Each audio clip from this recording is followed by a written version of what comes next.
Hello दोस्तों, बीजे classes Jaipur में आप सभी का स्वागत है।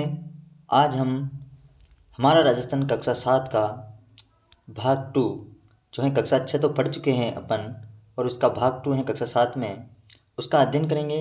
एक वीडियो इसका पहला, दूसरा और तीसरे चैप्टर का वीडियो बना चुके हैं अपन, और इस वीडियो में अपन सभी क्लासेज और सभी चैप्टर पूरा करने की कोशिश करेंगे। शांति से पढ़े, धैर्य बनाकर पढ़े। यह पुस्तक सभी एग्जामों के लिए बहुत महत्वपूर्ण होने वाली है। एसआई हो, वीडियो, आरएस प्री हो, चाहे आरएस मेंस हो, सभी एग्जामों के लिए ये क्लास महत्वपूर्ण होने वाली है। आने वाले LDC exam, lab state exam के लिए भी यह महत्वपूर्ण होने वाली है। सीईटी 2026 हो, चाहे कोई सा भी एग्जाम हो, या आरबीसी की मूल किताबें बहुत ही इम्पोर्टेंट होने वाली हैं, इसलिए लगातार इनसे पढ़ते रहें। फुल एनालिसिस वीडियो रहने वाला है यह पुस्तक, ये वीडियो। इसमें सर्वप्रथम अपन 3 चैप्टर तो पिछले वाले वीडियो में पढ़ चुके हैं। अब अपन शुरुआत 6ठे चैप्टर से शुरू करेंगे। राजस्थान में प्रमुख शासक, आज़ादी का आंदोलन और राजस्थान से आज़ादी से पूर्व में राजस्थान में सामाजिक शैक्षणिक सुधार क्या क्या थे, और 9वां चैप्टर संविधान निर्माण में राजस्थान का क्या योगदान रहा था। इन 4 चैप्टरों से आने वाले एग्जाम में कम से कम 2 से 3 क्वेश्चन मिलने की प्रबल संभावना है। हम इस किताब से बाहर कुछ भी नहीं पढ़ाएंगे, क्योंकि आगे अपन अलग से वीडियो डिटेल एनालिसिस का और बनाएंगे, उनसे सारे फैक्ट्स क्लियर होंगे। अगर अपन इस क्लास में अदर चीज़ें जोड़ते हैं तो ये वीडियो बहुत ही लंबा हो जाएगा, इसलिए इसमें जो लिखी हैं चीज़ें वही बताने की कोशिश करेंगे। कुछ फैक्ट एक्स्ट्रा बताने की हम कोशिश करेंगे, जिससे आपका रूटीन बना रहे, आपको कुछ चीज़ें याद रहे और आप आसानी से आगे बढ़ सके। ठीक है, आगे चलते हैं। अपन इस क्लास को शुरू करते हैं।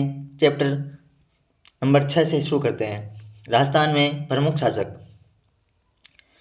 देखते हैं राजस्थान के प्रमुख शासक कौन कौन से कक्षा 7 की पुस्तक में दिए हुए हैं। ये हमारा राजस्थान बहुत ही इंपॉर्टेंट होने वाली पुस्तक है, जिससे बार बार क्वेश्चन पूछे जाते हैं। अगर इनसे क्वेश्चन आते हैं तो हमारे गलत हो जाते हैं और हम इनको पढ़ते नहीं हैं, दूसरे नोट्स, शॉर्ट नोट्स की ओर भागते हैं, जबकि इनको डिटेल सिलेबस से पढ़ना चाहिए। मेरी यही गुजारिश है कि आप सभी विद्यार्थी इन किताबों को पढ़ें और आने वाले एग्जामों में अपना भविष्य सुनिश्चित करें। हम कंटेंटों को भरोसा दिलाते हैं कि आने वाले सभी एग्जामों में इनसे बाहर कोई क्वेश्चन नहीं होगा। चैप्टर नंबर 6 निकालते हैं अपन। चैप्टर नंबर 6 कौन सा है? राजस्थान के प्रमुख शासक है। राजस्थान के प्रमुख शासक, इसमें क्या क्या दिया हुआ है, इनके बारे में अध्याय 6 है, इसके बारे में अपन अध्ययन करेंगे। सर्वप्रथम एक कहानी दी होती है, इनमें कहानी अपन पढ़ते हैं। इसका यही मकसद होता है कि हम उस चैप्टर से जुड़ें कि उसमें क्या क्या कहना चाहता है। एक विद्यार्थी के मन में जिज्ञासु प्रवृत्ति का होने के कारण उसके मन में क्या क्या चल रहा है वो जानने की कोशिश करता है। इसलिए अपन इसमें ये पढ़ते हैं क्योंकि शुरुआती बेहतर हो तो हमारा लक्ष्य भी आसानी से प्राप्त किया जा सकता है। इसलिए अपन शुरू से स्टार्ट करते हैं, चाहे उसमें बिना काम की चीज़ें हो तो भी पढ़ेंगे, क्योंकि इससे हमारा रूटीन बढ़ता है। हमें यह लगता है कि हमने अच्छी तरीके से किताब पूरी की है। शुरुआत करते हैं क्लास को। टोंक जिले के 16 गांव की सुमन एवं शबाना जयपुर घूम कर आई। आने पर उन्होंने अपने अध्यापक जी से कहा, गुरुजी, हमने जयपुर में जंतर मंतर देखा। जंतर मंतर कहाँ पर है? एक क्वेश्चन तो यहाँ से क्लियर हो गया। तो जयपुर में स्थित है।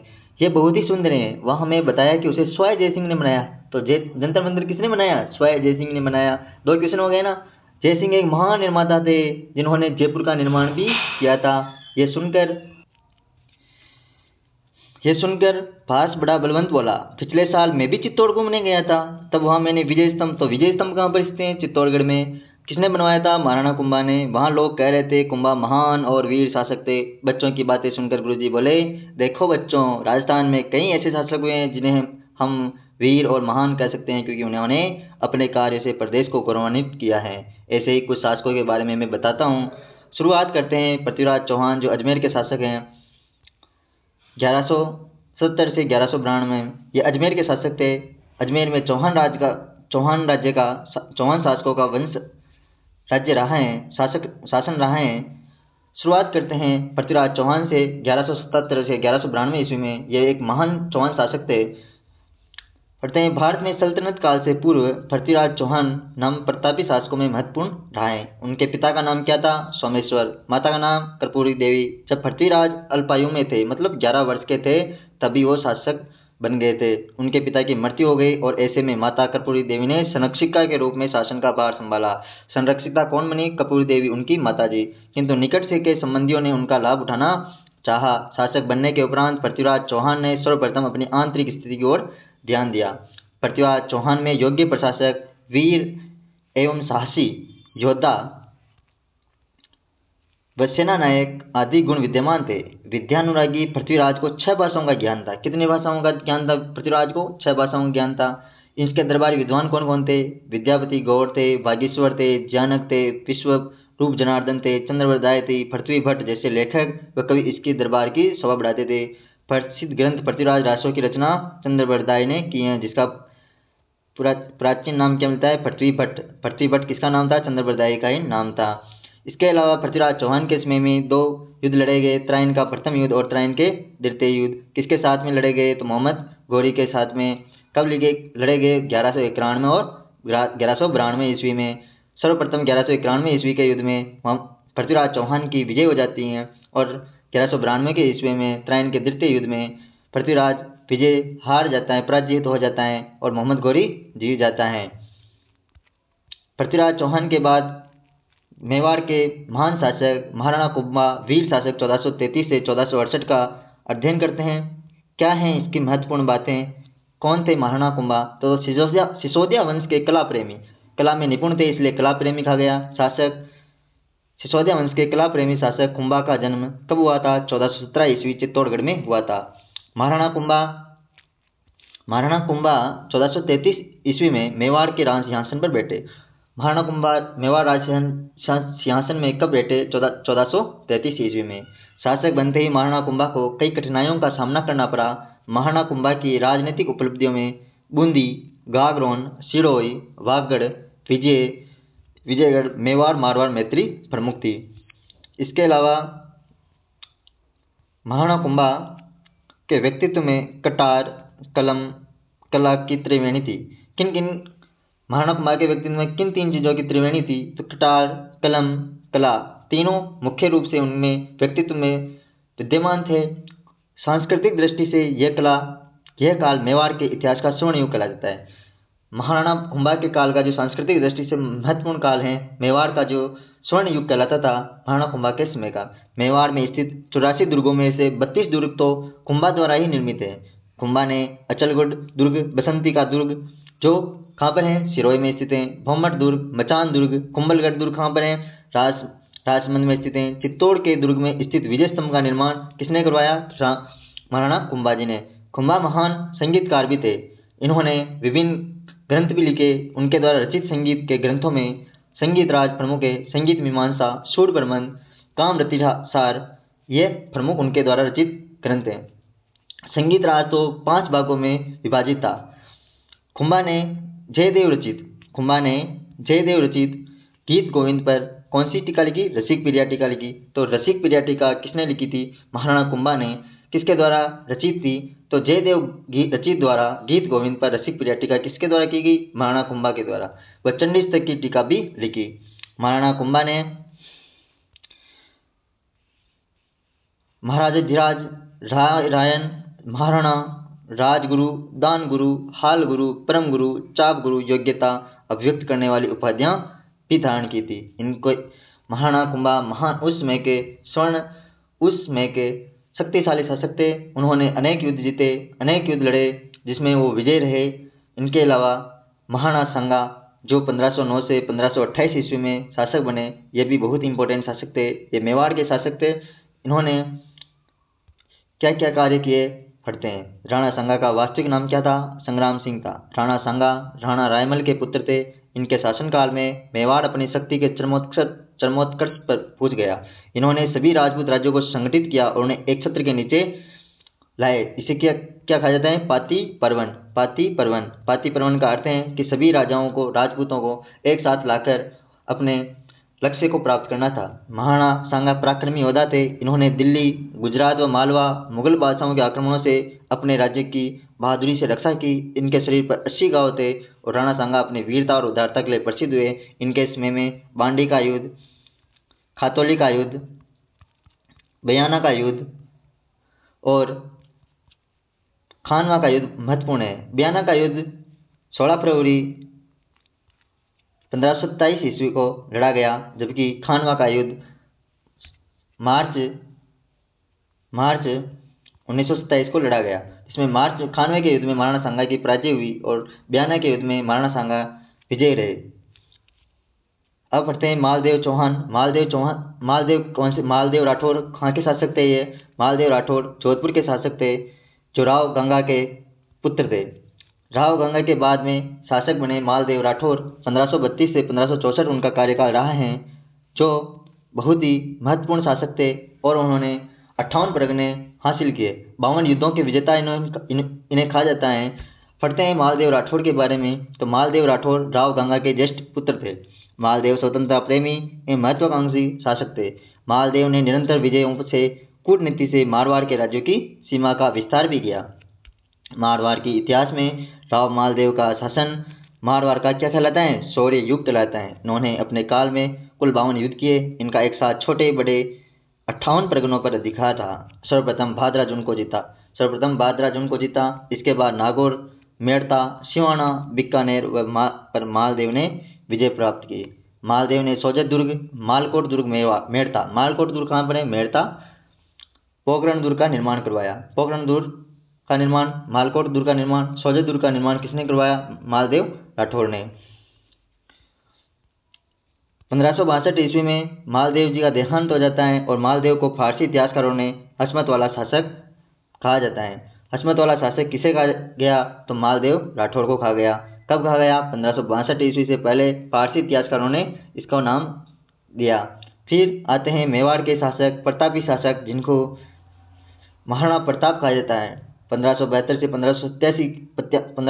1593 ईस्वी में ये इनका शासनकाल रहा है और ये बहुत ही पराक्रमी और बहुत ही सभ्य शासक थे, स्वाभिमान वाले शासक थे, जिन्होंने मुगलों की अधीनता स्वीकार नहीं की और उनके छक्के छुड़ा दिए। महाराणा प्रताप उदय सिंह के ज्येष्ठ पुत्र थे। इनका जन्म 9 मई 1540 को कुंभलगढ़ में हुआ था। कब हुआ था जन्म? 9 मई 1540 को। कहाँ पर हुआ? कुंभलगढ़ में हुआ। इनकी माता कौन थी? जयवंताबाई। राणा प्रताप का राज्याभिषेक कब हुआ? 28 फरवरी 1572 ईस्वी को। कहाँ पर हुआ? कुंभलगढ़ में। शासन ग्रहण करते ही उन्हें अनेक कठिनाइयों का सामना करना पड़ा, जैसे मुगल शासक अकबर की मेवाड़ पर अधिकार करने की इच्छा, मेवाड़ की आर्थिक एवं सैन्य शक्ति को सुदृढ़ करना, भाई जगमल का रूठकर अकबर के शरण में जाना आदि। महाराणा प्रताप ने मुगल शासक अकबर की अधीनता स्वीकार नहीं की। महाराणा प्रताप ने संकट काल में भी कृषि और वनों के विकास का प्रयास किया। इन विषयों पर विश्व वल्लभ जैसी पुस्तक भी लिखवाई। विश्व वल्लभ के ग्रंथ मुहूर्तमाला और ये किताबें लिखी गई इनके काल में। उन्होंने मानवाधिकारों का हमेशा पोषण किया। महाराणा प्रताप अपने वीरता और युद्ध कला के लिए जाते हैं। उन्होंने अपने व्यक्तित्व से मेवाड़ के प्रत्येक व्यक्ति को मातृभूमि की स्वतंत्रता के लिए सब कुछ न्यौछावर कर देने वाले महान योद्धा बना दिए। अकबर के द्वारा महाराणा प्रताप को पराजित करने के लिए JMBT 4 शासकों को भेजा। उनको सेना दल के लिए भेजा। जलाल खां को सर्वप्रथम भेजा, फिर मान सिंह को भेजा, फिर भारमल को भेजा, भगवंत दास को भेजा, भारमल को नहीं, फिर टोडरमल को भेजा। इसके बाद में अंतिम जगन्नाथ कछुआ को भेजा, जिनकी भीलवाड़ा में मृत्यु हो जाती है।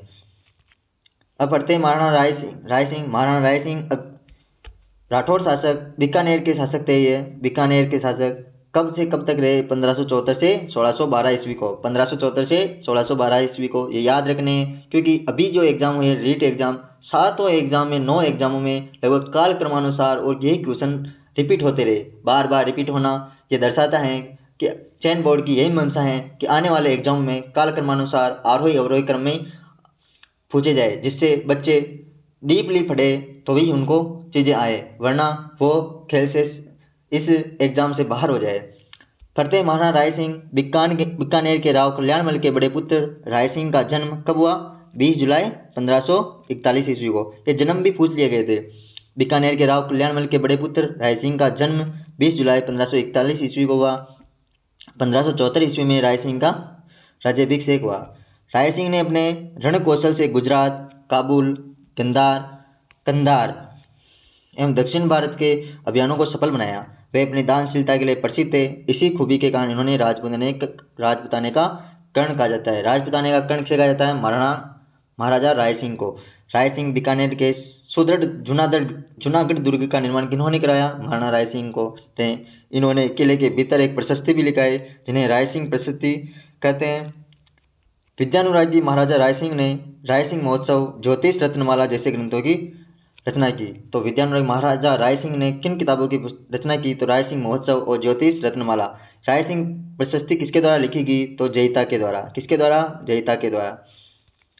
अब पढ़ते हैं मिर्जा राजा जयसिंह। ये जयपुर के ढूंढार राज्य के शासक थे। मिर्जा राजा जयसिंह कछवाहा वंश के शासक। मिर्जा राजा जयसिंह 1621 से 1667 तक शासन करने वाले, सर्वाधिक समय तक शासन करने वाले ये जयपुर राजवंश कछवाहा वंश के शासक रहे हैं। जयसिंह 1621 ईस्वी में आमेर की राजगद्दी पर बैठे। जयसिंह ने मुगल बादशाह जहांगीर के समय में, शाहजहां के समय, औरंगजेब के समय विभिन्न सैनिक अभियानों में उत्तरदायित्व का निर्वहन भी किया। किन किन बादशाहों के समय ये शासक रहे? जहांगीर के समय, शाहजहां के समय, औरंगजेब के समय। 3 मुगल शासकों के समय ये शासक रहे। आमेर का शासन संभालते ही जहांगीर ने उन्हें सर्वप्रथम अहमदनगर के मलिक अंबर के विरुद्ध अभियान पर भेजा। जैसे ही मिर्जा राजा जयसिंह ने शासन की बागडोर संभाली तो जहांगीर ने सर्वप्रथम अहमदनगर के मलिक अंबर के विरुद्ध अभियान पर भेज दिया और मुगल बादशाह शाहजहां ने 1639 ईस्वी में जयसिंह को मिर्जा राजा की उपाधि दी। क्वेश्चन डायरेक्ट पूछ जाता है कि जयसिंह को मिर्जा राजा की उपाधि किसने दी? तो शाहजहां ने 1639 ईस्वी में दी थी। औरंगजेब ने जयसिंह को दक्षिण भारत में शिवाजी के विरुद्ध भेजा। कब भेजा? 1665 ईस्वी में भेजा और पुरंदर की संधि शिवाजी के साथ में की। मिर्जा राजा जयसिंह वीर सेनानायक और कुशल राजनीतिज्ञ होने के साथ ही साहित्य और कला प्रेमी भी थे। मिर्जा राजा जयसिंह के राजकवि कौन थे? तो बिहारी। 1662 ईस्वी में बिहारी सत्से की रचना की जिसमें लगभग 713 दोहे हैं। कितने? 713 दोहे हैं। जयसिंह के अन्य दरबारी कवि राम कवि ने जयसिंह चरित्र नामक पुस्तक की रचना की। जयसिंह चरित्र पुस्तक की रचना किसने की? राम कवि ने। बिहारी सत्से की कवि बिहारी जी ने कब की? 1662 ईस्वी में।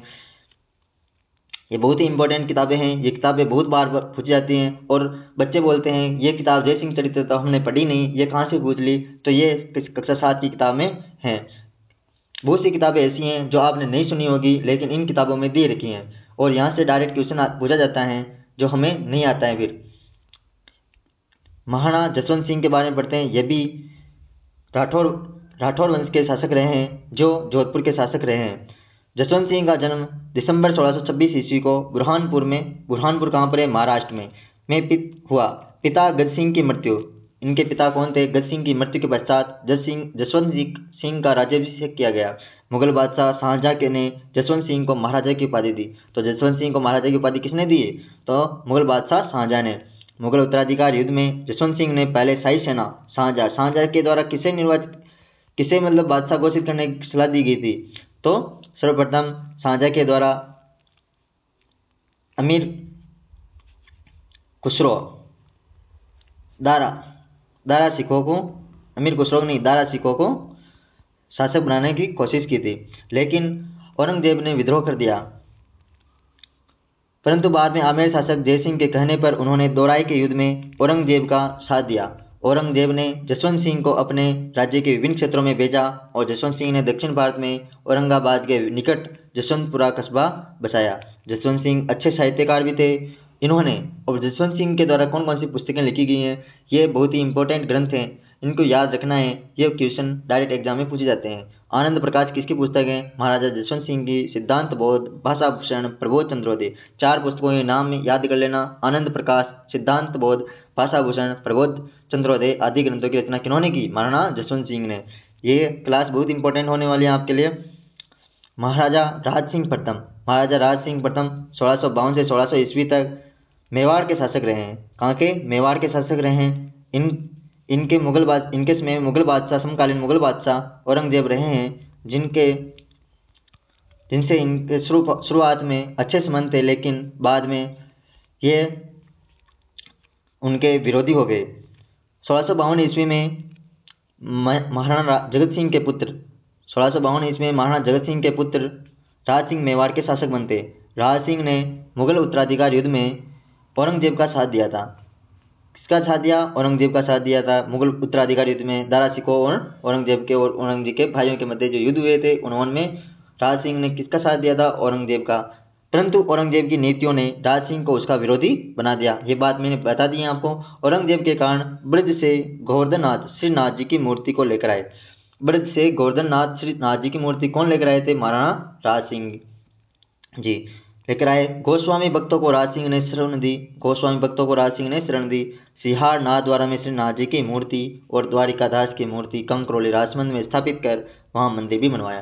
तो डायरेक्ट क्वेश्चन पूछा जाता है, श्रीनाथ जी की मूर्ति और द्वारिकानाथ जी की मूर्ति जो कंकरौली राजमंद में स्थित हैं और सिहार नाथद्वारा में स्थित हैं, वो किसके शासनकाल में लाएगी? तो महाराणा राज सिंह प्रथम के समय।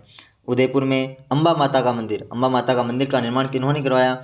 और अनेक जल स्रोत भी बनवाए। किन्होंने? राज सिंह प्रथम ने। कांकरौली में राजमंद झील कहाँ पर है? कांकरौली राजमंद में स्थित है, जिनका निर्माण भी राज सिंह प्रथम के द्वारा बनाया गया, जो अपनी कलात्मकता के लिए प्रसिद्ध हैं। और इसी झील पर रणछोड़ भट्ट तेलंग द्वारा संस्कृत भाषा में, किनके द्वारा? रणछोड़ भट्ट तेलंग द्वारा संस्कृत भाषा में लिखित प्रशस्ति को 25 शिलाओं पर खुदवाया गया और इसे राज प्रशस्ति के नाम से जाना गया। और ये देश का सबसे बड़ा शिलालेख है। यह बहुत ही इंपॉर्टेंट है।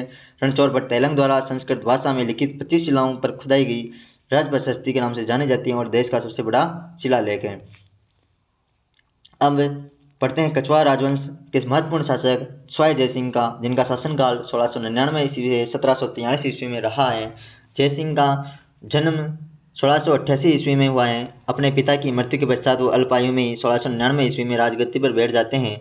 और स्वाई जयसिंह का अधिकांश समय राज्य के बाहर सैनिक अभियानों में मुगल राजनीति को मालवा में मराठों के प्रसार को रोकने में पूरा हुआ। औरंगजेब ने जयसिंह को स्वाई की उपाधि प्रदान की। तो डायरेक्ट क्वेश्चन पूछा जाता है कि स्वाई जयसिंह को स्वाई की उपाधि किसने दी? तो औरंगजेब के द्वारा, मुगल बादशाह औरंगजेब के द्वारा। राजस्थान के इतिहास में स्वाई जयसिंह की गणना महान शासक, सेनापति, विद्वान, आश्रयदाता और नक्षत्र एवं गणित विद्या के ज्ञाता के रूप में की जाती है। कछवाहा राजवंश के स्वाई जयसिंह ने आमेर के स्थान पर जयपुर को राजधानी बनाया। किसको राजधानी बनाया था? स्वाई जयसिंह ने जयपुर को राजधानी बनाया था। स्वाई जयसिंह ने 1785 ईस्वी में नक्षत्रों की गति गणना के लिए एक शुद्ध सारणी का निर्माण करवाया, जिसका नाम तत्कालीन मुगल बादशाह के नाम पर जीज मोहम्मद शाही रखा। बहुत ही इंपॉर्टेंट क्वेश्चन है सब। कब जीज मोहम्मद शाही की रचना की गई? 1725 ईस्वी में। क्या उपयोग है इसके? तो नक्षत्रों की गति की गणना करने के लिए एक शुद्ध सारणी का निर्माण कराया, जिसका नाम तत्कालीन मुगल बादशाह के नाम पर जीज मोहम्मद शाही रखा गया। स्वाई जयसिंह के समय में ज्योतिष विद्या पर जयसिंह कारिका नामक ग्रंथ भी लिखा गया। किस पर? स्वाई जयसिंह के समय में ज्योतिष विद्या पर। स्वाई जयसिंह कारिका कौन सा ग्रंथ है? ज्योतिष विद्या पर। ज्योतिष यंत्रों पर अनेक ग्रंथ भी इस दौरान लिखे गए, जिनमें सिद्धांत सम्राट, यंत्रराज आदि प्रमुख है। कौन कौन से? सिद्धांत सम्राट और यंत्रराज प्रमुख है। स्वाई जयसिंह ने ज्योतिष के अध्ययन के लिए जंतर मंत्र नाम से 5 वेधशालाएं बनाई। और ये 5 वेधशालाएं कहाँ पर स्थित हैं? जयपुर, दिल्ली, मथुरा। कहाँ पर है? मथुरा। आगरा नहीं है, यही बार बार गलत होता है। वहाँ पर एग्जाम में आगरा दिया जाता है और आगरा करके आ जाते हैं अपन। जयपुर, दिल्ली, मथुरा, बनारस और उज्जैन, बनारस, मथुरा, दिल्ली, जयपुर है में स्थित है। महाराजा सूरजमल ये जाट शासक हैं। ये भरतपुर के शासक रहे हैं।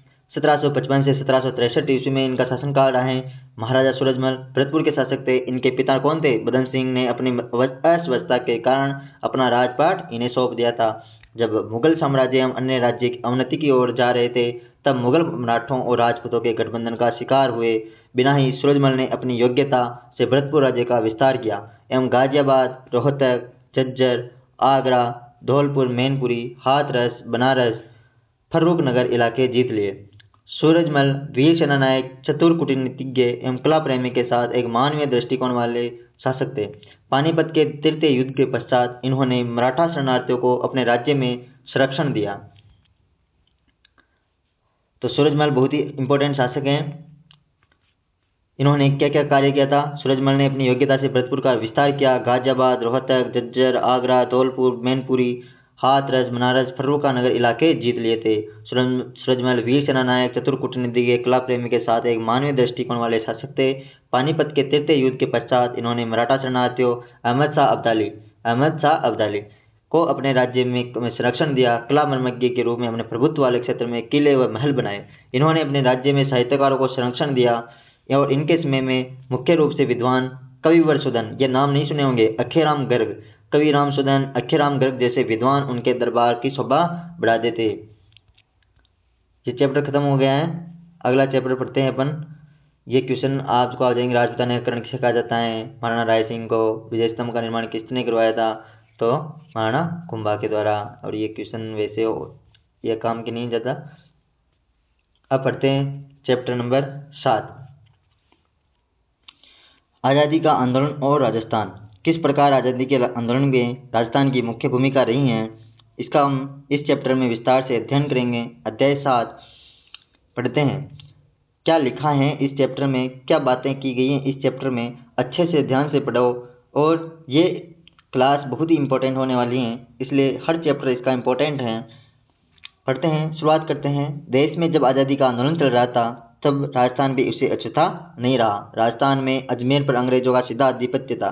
तो अंग्रेजों का सीधा आधिपत्य कहाँ पर था? राजस्थान में, अजमेर में। और अजमेर को क्या बना रखा था? केंद्र शासित प्रदेश।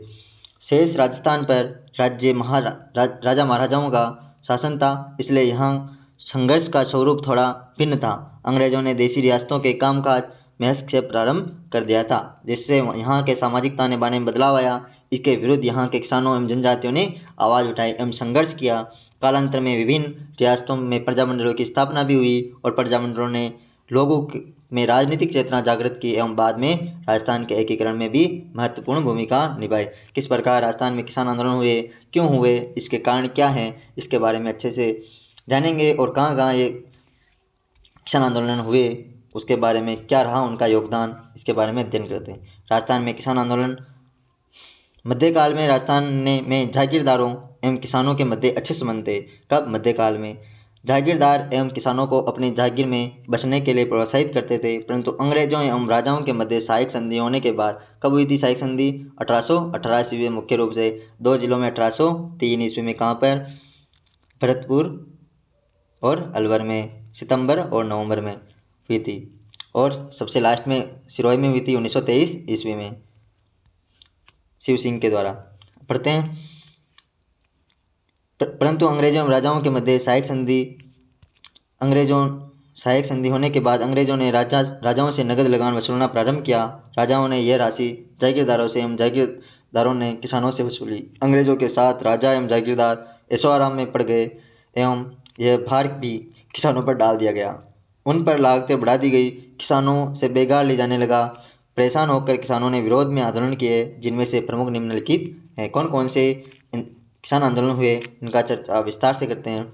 बिजौलिया किसान आंदोलन। सर्वप्रथम राजस्थान में सबसे बड़ा, विश्व में सबसे बड़ा संगठित किसान आंदोलन की शुरुआत मानी जाती है तो बिजौलिया किसान आंदोलन को कहा जाता है। ये इसकी शुरुआत 1897 ईस्वी से 1941 ईस्वी तक चला है। 44 वर्षों तक लगातार चलने वाला ये किसान आंदोलन विश्व में सबसे लंबा चलने वाला किसान आंदोलन है।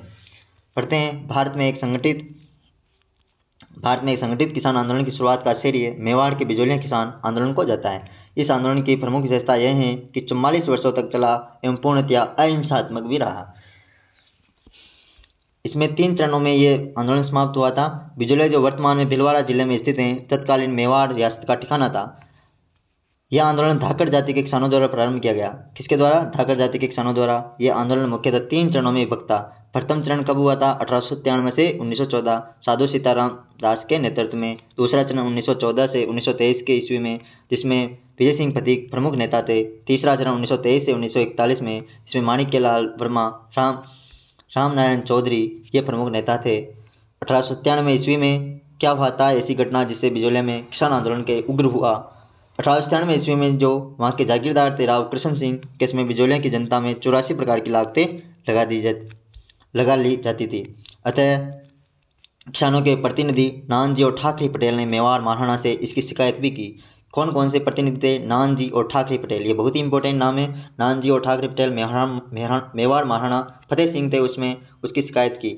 नाराज राव ने, जो राव कृष्ण सिंह थे, उन्होंने नाराज होकर कुछ समय पश्चात प्रजा पर चौरी कर और लगा दिया। कब लगाया? 1903 ईस्वी में राव कृष्ण सिंह के द्वारा वापस चौरी कर लगा दिया गया।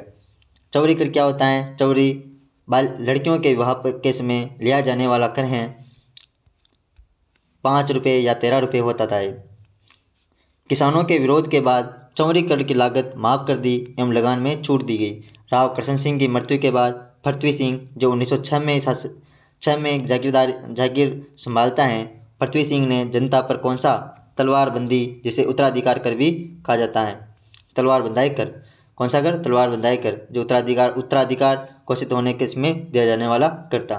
किसानों ने साधुराम सीतादास, फतेहकरण चारण और ब्रह्मदेव के नेतृत्व में, कौन कौन से किसानों ने? तो सीताराम दास के समय में फतेहकरण चारण और ब्रह्मदेव के नेतृत्व में राव की इस कार्रवाई का विरोध किया गया।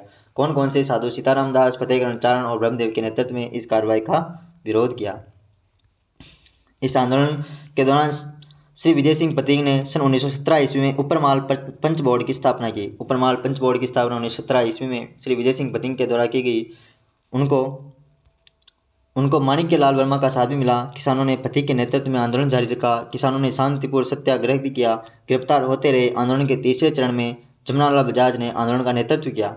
सन 1941 ईस्वी में मेवाड़ के प्रधानमंत्री राघवाचार्य के आदेश है, किनके आदेश है? मेवाड़ के प्रधानमंत्री कौन थे? राघवाचार्य के आदेश है। तत्कालीन राजस्व मंत्री कौन थे? डॉक्टर मोहन सिंह मेहता बिजोलिया के राजस्व मंत्री थे डॉक्टर मोहन सिंह मेहता, और प्रधानमंत्री थे उस समय के मेवाड़ के राघवाचार्य के आदेश से बिजोलिया के। उन्होंने किसानों से समझौता किया और उनकी जमीनें पुनः दिलवाई। एक लंबे संघर्ष के बाद आंदोलन समाप्त हुआ और इस आंदोलन में महिलाओं की भूमिका भी अहम रही, जिनमें अंजना देवी चौधरी, रमा देवी, नारायणी देवी वर्मा जैसी महिला नेत्रियों ने भी इस आंदोलन में अपना योगदान दिया। ये बहुत ही इंपॉर्टेंट है, इसलिए इसे याद रखें। बेगू किसान आंदोलन, बेगू किसान आंदोलन जो वर्तमान में चित्तौड़गढ़ जिले में आता है। क्या था बेगू किसान आंदोलन, क्यों हुआ था? तो जानते हैं। बिजोलिया आंदोलन की सफलता से उत्साहित होकर मेवाड़ में बेगू ठिकाने में किसानों ने जागीरदार के अत्याचार के विरुद्ध, कौन अत्याचार कर रहा था यहाँ पर? जागीरदार के अत्याचार के विरुद्ध आवाज उठाई। किसान मेनाल नामक स्थान पर एकत्रित हुए। मेनाल नामक स्थान पर एकत्रित हुए था। फतीक जी को नेतृत्व करने का आग्रह भी किया। फतीक जी के आदेश के बाद रामनारायण चौधरी ने यहाँ बेगू किसान आंदोलन का नेतृत्व किया, ने किसानों का नेतृत्व किया। लंबे संघर्ष के बाद किसानों एवं राजा अनूप सिंह, वहाँ के राजा कौन थे? अनूप सिंह के मध्य समझौता हुआ, जिसे मेवाड़ सरकार एवं रेजिडेंट ने मानने से मना कर दिया। सरकार ने जांच हेतु रेवेन्यू कमिश्नर ट्रेंच को भेजा। ट्रेंच रेवेन्यू कमिश्नर था, जिसने ट्रेंच ने क्या किया? गोविंदपुरा में एक सभा हो रही थी किसानों की, वहाँ पर गोलियां चलाने व गाँव को जलाने का आदेश दे दिया, जिसमें रूपाजी और कृपाजी धाकड़ घटनास्थल पर ही मारे गए। तो कौन से दो किसान नेता मारे गए बेगू किसान आंदोलन में? रूपाजी व कृपाजी धाकड़। कई किसान घायल भी व गिरफ्तार हुए गोविंदपुरा हत्याकांड में। अंत में प्रशासन को झुकना पड़ा और 53 में से 34 लाख समाप्त की गई व बेगार पर रोक लगा दी गई।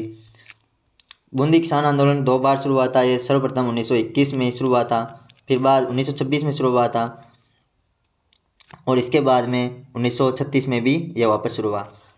पढ़ते हैं बूंदी किसान आंदोलन। सन 1926 ईस्वी में पंडित नैनूराम शर्मा, रामनारायण चौधरी एवं हरिभाई किंकर के नेतृत्व में बूंदी के किसानों ने भी लाग बाग व बेगार के विरुद्ध आंदोलन छेड़ दिया था। कब हुआ था? सन 1926 ईस्वी में पंडित नैनूराम शर्मा, रामनारायण चौधरी जी, हरिभाई किंकर के समय में हुआ, के नेतृत्व में हुआ यह आंदोलन। बूंदी के ब्रड में, कहाँ पर? बूंदी के ब्रड में पुलिस ने एकत्र किसानों पर गोली चला दी, जिसके घटनास्थल पर ही नानक भील की मृत्यु हो गई। नानक भील का संबंध किस किसान आंदोलन से? तो बूंदी किसान आंदोलन से। अनेक स्त्रियां और बच्चे भी घायल हुए। बूंदी राज्य सरकार द्वारा सन 1943 में किसानों की मांगे स्वीकार करने पर आंदोलन की समाप्ति हुई। इकराम हुसैन द्वारा गोलियां चलाई गई।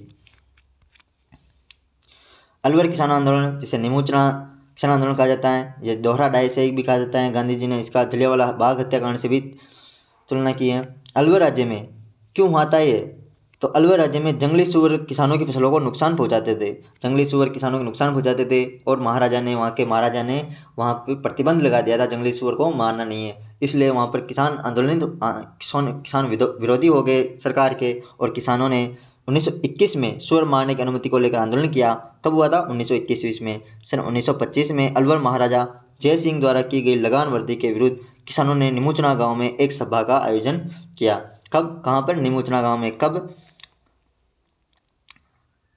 13 मई, 17 मई, नहीं 1925 ईस्वी, याद रखना, मई 1925 है।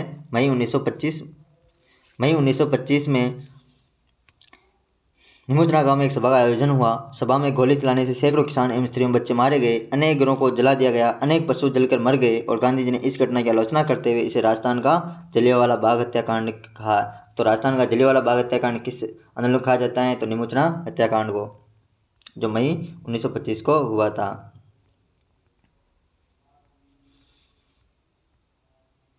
सीकर किसान आंदोलन शेखावाटी में आता है। सीकर किसान आंदोलन क्या था? तो सीकर जयपुर राज्य का ही बड़ा ठिकाना था। ठाकुर कल्याण सिंह के विरुद्ध में हुआ था। ने पूर्व ठाकुर की मृत्यु पर हुए खर्चे के लगान में वृद्धि कर दी थी और वर्षा की कमी होने पर भी लगान की दरें कम नहीं की। उन्होंने ठाकुर कल्याण सिंह ने, इसलिए ये किसान आंदोलन हुआ। किसानों ने इसका तीव्र विरोध किया। ठिकानेदारों ने निर्मम अत्याचार किए, किंतु किसान हताश नहीं हुए और किसानों के शांतिपूर्ण प्रदर्शन पर गोलियां चलाई गई। और इस आंदोलन की चर्चा लंदन के हाउस ऑफ कॉमन्स में हुई। डायरेक्ट एक क्वेश्चन पूछा जाता है कि किस किसान आंदोलन की चर्चा लंदन के हाउस ऑफ कॉमन्स में हुई? तो सीकर किसान आंदोलन की चर्चा हाउस ऑफ कॉमन्स में हुई थी। जयपुर राज्य की मध्यस्थता के बाद बंदोबस्त सुधार के लिए किसानों को आश्वस्त करना पड़ा तथा लगान में कमी करनी पड़ी। इसमें कौन कौन से नेता थे? तो सरदार हरलाल सिंह। कौन थे? सरदार हरलाल सिंह। नथराम सिंह। कौन थे? नेतराम सिंह, सरदार हरलाल सिंह, पृथ्वी सिंह गोठरा इस आंदोलन से प्रमुख नेता थे। जुड़े कौन से प्रमुख नेता थे? सरदार हरलाल सिंह, नेतराम सिंह, पृथ्वी सिंह गोठरा का संबंध किस किसान आंदोलन से है? तो सीकर किसान आंदोलन से है। अब पढ़ते हैं शेखावाटी किसान आंदोलन। शेखावाटी किसान आंदोलन में शेखावाटी के किसानों ने भी मनमानी लगान वृद्धि के विरुद्ध आंदोलन शुरू किया। चिड़ावा में मास्टर कालीचरण ने सेवा समिति का गठन किया। तो सेवा समिति का गठन किसने किया? मास्टर कालीचरण ने। कहाँ पर किया? चिड़ावा में। किस आंदोलन से संबंधित थे? शेखावाटी किसान आंदोलन से संबंधित थे। इनके अलावा नवलगढ़, मंडावा, ढूंढलोत, बिसाव, मालासर के किसानों ने लगान देने से साफ मना कर दिया। नवलगढ़, मंडावा, ढूंढलोत, बिसाव, मालासर के किसानों ने लगान देने से साफ मना कर दिया और मालासर के ठिकानेदारों ने किसानों की बेरहमी से पिटाई करवाई। ढूंढलोत ठाकुर ने भी किसानों पर निर्मम अत्याचार किए। हालांकि जयपुर राज्य ने जागीरदारों और किसानों के बीच समझौता करने के कई प्रयास किए, किंतु यहाँ का स्थायी समाधान आज़ादी के बाद ही आया, इसलिए शेखावाटी किसान आंदोलन हुआ। अन्य कौन कौन से किसान आंदोलन हुए राजस्थान में, उनका जिक्र करते हैं, उनको पढ़ते हैं। इस चैप्टर में कौन कौन से दिए हुए हैं उनका अध्ययन करते हैं। सन 1945 में चंडावल हत्याकांड तो 1942 में माना जाता है, 28 मार्च 1945, लेकिन कुछ आरपीसी और एग्जाम में 28 मार्च 1942 ही माना है, लेकिन किताबों में हाल भी 1945 दिया जाता है। इसलिए आरपीसी ने पहले जो आंसर माने उनको ही ऑथेंटिक माने 28 मार्च 1942 और आरएसएसबी ने भी 28 मार्च 1942 ही माना है। सन 1945 में चंडावल ठाकुर ने लाठियों और भालों के प्रहार से किसान आंदोलन को कुचलने का प्रयास भी किया। इसी तरह 1947 में डाबड़ा में लगान, कहाँ पर? सन 1947 में डाबड़ा में लगान, लाग बाग बेगार के विरुद्ध लगभग 600 किसानों ठिकानेदार के पास गए तो उसने बंदूकें, तलवारें, भाले चलवाए, जिससे कई लोग हताहत भी हुए। अब पढ़ते हैं जनजातीय आंदोलन। जनजातियों में कौन है? मीणा, भील और ग्रासिया जैसी जनजातियों में क्या क्या आंदोलन हुए, उनके प्रति क्या अधिकार छीन लिए गए, जिससे वो जनजातियां आंदोलन के लिए उतारू हो गई। देखते हैं।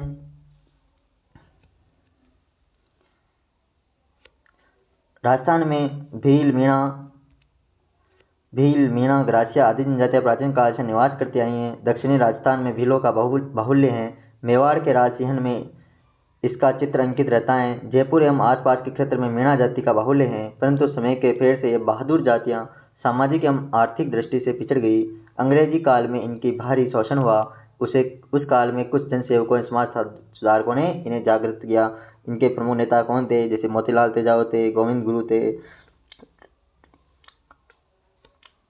ये मुख्य नेता थे। भील आंदोलन पढ़ते हैं अब। भील आंदोलन की जागृति का विचारधारा का प्रसार करने में गोविंद गुरु की महत्वपूर्ण भूमिका रही है।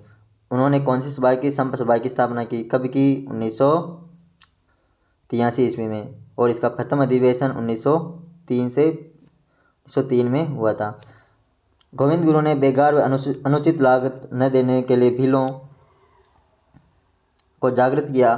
सन 1913 में मानगढ़ पहाड़ी पर आश्विन शुद्धी पूर्णिमा को समसभागा अधिवेशन हो रहा था। समसभागा अधिवेशन कब? सन 1913 ईस्वी में मानगढ़ पहाड़ी पर हो रहा था पूर्णिमा के दिन, अश्विन शुद्धी पूर्णिमा को।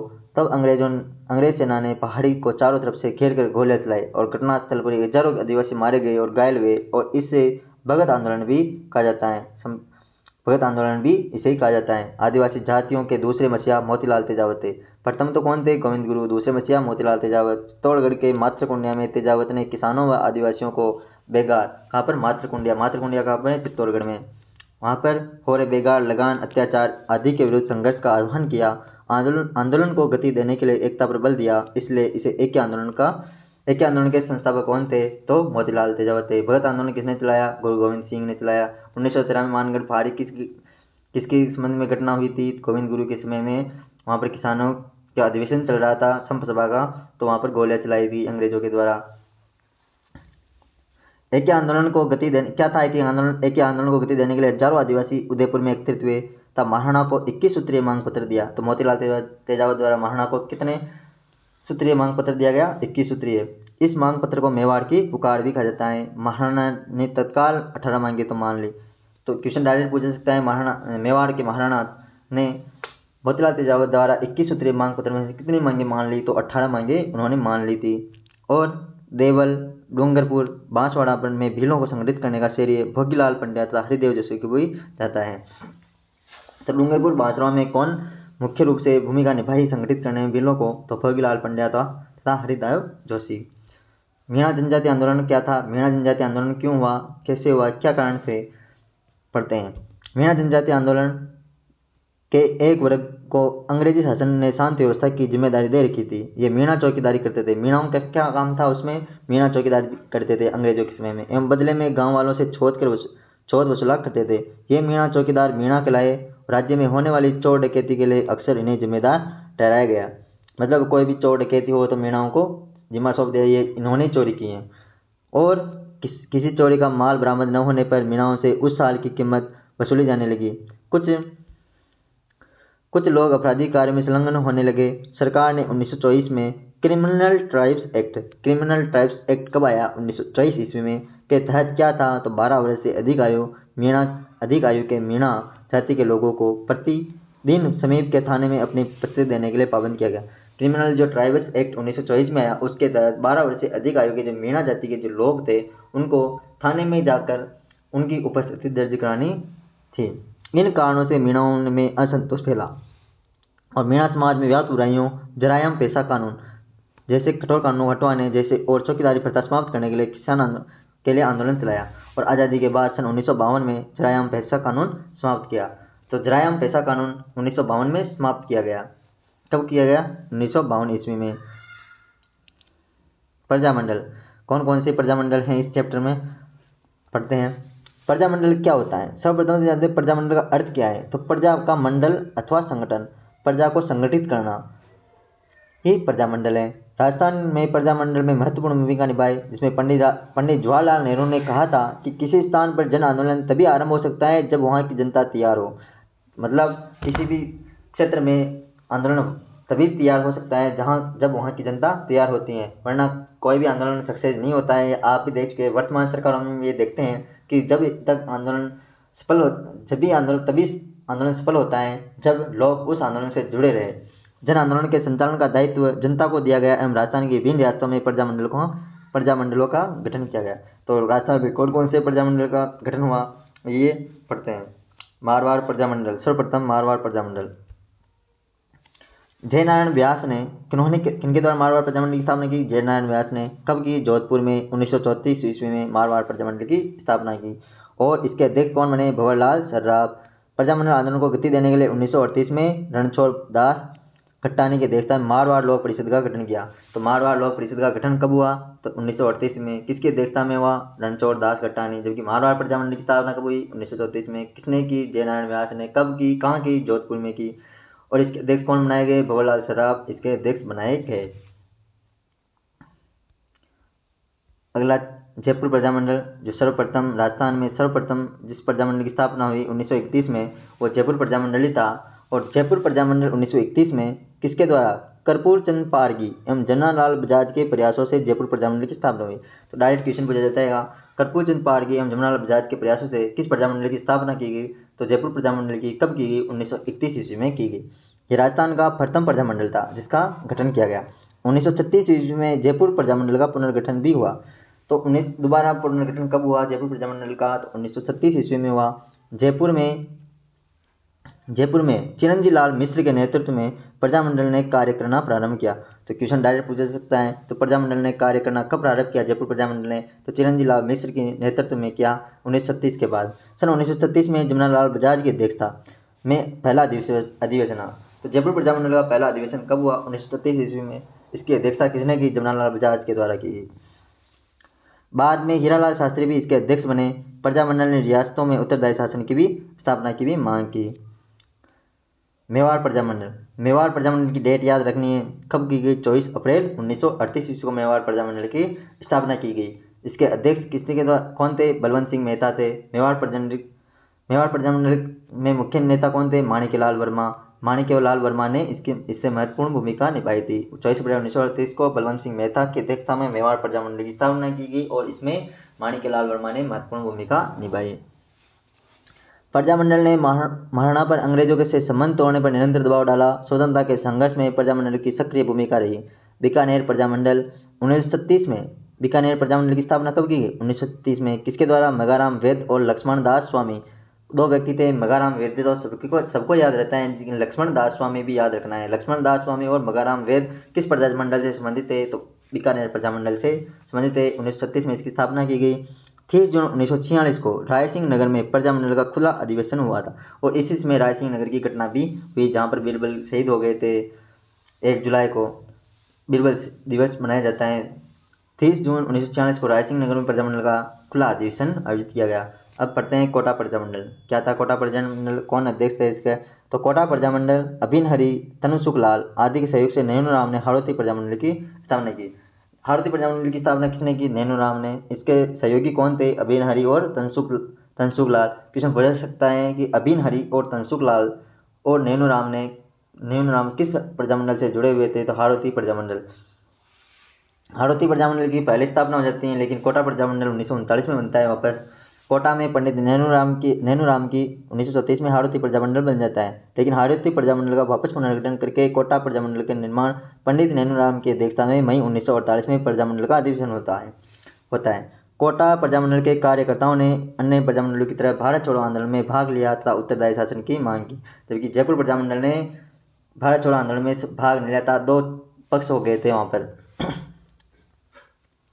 इन सभी प्रमुख रियासतों के साथ ही पूर्वी राजस्थान के राज्यों में भी प्रजामंडल आंदोलन की गतिविधियां समानांतर संचालित की जाती रही। इन रियासतों में प्रजामंडल आंदोलन मुख्य रूप से अंग्रेजी शासन से उत्तरदायी शासन के मध्य कड़ी के रूप में कार्य किया। प्रमुख जननायक कौन थे? अब प्रमुख व्यक्तित्व पढ़ लेते हैं, जिसमें गोविंद गुरु जो भीलों के नेता थे। गोविंद गुरु का जन्म कहाँ पर हुआ था? डूंगरपुर राज्य में एक साधारण बंजारा परिवार में हुआ था। किस परिवार में? बंजारा परिवार में, बेरसा गांव डूंगरपुर में। यहाँ दयानंद सरस्वती से बहुत अधिक प्रभावित थे। और यह किससे प्रभावित थे? दयानंद सरस्वती से। इन्होंने डूंगरपुर में बांसवाड़ा, दक्षिणी मेवाड़, सिरोही, गुजरात और मालवा के बीच के पहाड़ी प्रदेशों में रहने वाले आदिवासियों को संगठित करने का प्रयास किया। इन्होंने 1903 में समसभा की स्थापना की। समसभा की वो गलत बता दिया, 1983 में समसभा की स्थापना नहीं हुई थी, 1903 में समसभा की स्थापना हुई थी। मुझे 1983 याद रह गया था, भगत आंदोलन हुआ था 1983 में शायद।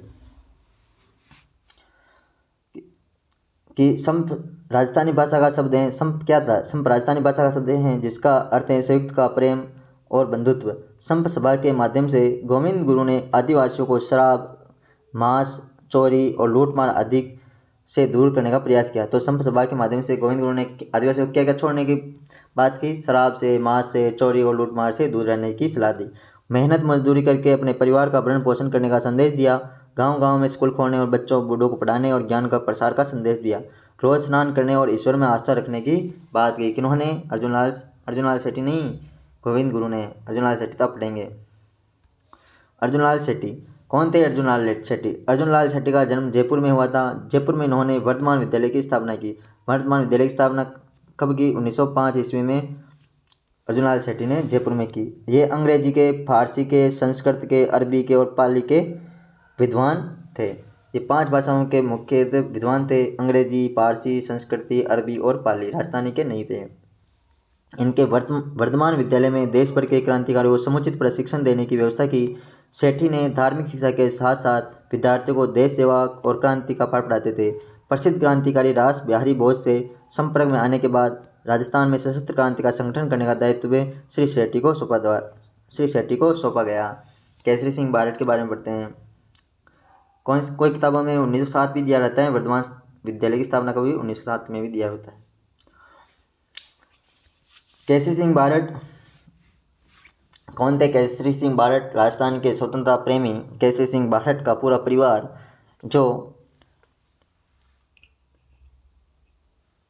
स्वतंत्रता के लिए शहादत हो गया। यह एक बहुत ही सशस्त्र क्रांति से जुड़े हुए केसरी सिंह बारट राजस्थान में सशस्त्र क्रांति से जुड़े हुए थे। केसरी सिंह ने राजपुताने के जागीरदारों और रईसों में ब्रिटिश शासन के विरुद्ध स्वतंत्रता संग्राम में इसका सक्रिय सहयोग प्राप्त करने का कार्य किया। उदयपुर, जोधपुर, बीकानेर के राजग्राम में उनका गहरा प्रभाव था। केसरी सिंह बारट ने चेतावनी राज चौंटिया नामक प्रसिद्ध छोटा लिखकर मेवाड़ महाराणा को ब्रिटिश शासन के विरुद्ध सचेत किया। मेवाड़ महाराणा कौन थे? फतेह सिंह। और कितने चेतावनी चौंटे में कितने दोहे थे? 13। मेवाड़ महाराणा को ब्रिटिश शासन के विरुद्ध सचेत किया था और ये दिल्ली जाते हुए रुक गए थे मेवाड़ महाराणा लॉर्ड कर्जन से मिलने। विजय सिंह पथिक कौन थे? ऊपर भी पढ़ चुके हैं। विजय सिंह पथिक का नाम पहले भूप सिंह गुर्जर था। इनका जन्म उत्तर प्रदेश के बुलंदशहर जिले में हुआ। उन्हें क्रांति के संचालन हेतु राजस्थान भेजा गया, परंतु क्रांति की योजना में असफल होने पर ये भूमिगत हो गए। बाद में विजय सिंह पथिक नाम से बिजोलिया किसान आंदोलन का नेतृत्व किया एवं 1919 में वर्धा में राजस्थान सेवा संघ की स्थापना भी की। राजस्थान सेवा संघ की स्थापना किसने की? तो विजय सिंह पथिक के द्वारा की गई। कब की गई? 1919 ईस्वी में। सेठ दामोदर दास राठी कौन थे? सेठ दामोदर दास राठी। दामोदर दास राठी का जन्म कहाँ पर हुआ? पोखरण, मारवाड़। पोखरण कहाँ पर है? जैसलमेर में। राष्ट्रीय चर्चाओं की ओर इनका बचपन से ही झुकाव था। खरवा के राव गोपाल सिंह ने राठी की अतरंग मित्रता की। प्रथम महायुद्ध के दौरान रास बिहारी बोस और राजा महेंद्र प्रताप ने सारे देश में क्रांति की योजना भी बनाई। किसने क्रांति की योजना बनाई? राजा महेंद्र प्रताप और रास बिहारी बोस ने। और 21 फरवरी 1915 का दिन उसके लिए निश्चित किया गया। 21 फरवरी 1915 का। राजस्थान में अजमेर में नसीराबाद की छावनी पर कब्जा करने की जिम्मेदारी खरवा के राव गोपाल सिंह और भूप सिंह को दे दी थी। भूप सिंह कौन था? विजय सिंह पथिक था। खरवा के गोपाल सिंह को दे दी थी वहाँ पर नसीराबाद छावनी को लूटने की। और इस योजना के लिए आर्थिक सहायता राठी ने दामोदर दास राठी के द्वारा उपलब्ध रहेगी। और 1921 में राठी जी ने ब्यावर में आर्य समाज की नींव भी रखी। तो ब्यावर में आर्य समाज की नींव रखने वाले कौन नेता थे? तो 1921 में दामोदर दास राठी जी के द्वारा रखी गई। ठाकुर जोरावर सिंह राठौर जो राजस्थान के चंद्रशेखर आजाद कहलाते हैं, जो कभी अंग्रेजों के गिरफ्त में नहीं आए, गिरफ्तार नहीं हुए। कौन थे ठाकुर जोरावर सिंह बारट? तो चांदनी चौक में लॉर्ड हार्डिंग पर बम फेंकने वाले रास बिहारी बोस के साथ ठाकुर जोरावर सिंह भी वहां पर उपस्थित थे। कौन थे रास बिहारी बोस के साथ में? ठाकुर जोरावर सिंह भी। कहां पर? लॉर्ड हार्डिंग पर बम फेंकने पर। ठाकुर जोरावर सिंह ठाकुर केसरी सिंह बारट के क्या थे? छोटे भाई। और अमर शहीद कुंवर प्रताप सिंह के क्या थे? चाचा थे। इनको पकड़ने के लिए कोटा सरकार द्वारा बिहार सरकार ने भारी इनाम की घोषणा की। और लॉर्ड हार्डिंग पर बम फेंकने की घटना के बाद 27 वर्षों तक भूमिगत रहते हुए 1939 ईस्वी में इनकी मृत्यु हुई। मतलब ये कभी पकड़ में नहीं आए। कुंवर प्रताप सिंह कौन थे? ये केसरी सिंह बारट के पुत्र थे। इन्होंने रास बिहारी बोस के साथ क्रांतिकारी गतिविधियों में भाग लिया। प्रताप जोधपुर होकर आ रहे थे, तब इनका परिचित आशानाडा स्टेशन मास्टर से अपनत्व का ढोंग रचते हुए इन्हें गिरफ्तार करवा दिया। इन्हें बरेली जेल में भेजा गया। कौन सी जेल में? बरेली जेल में।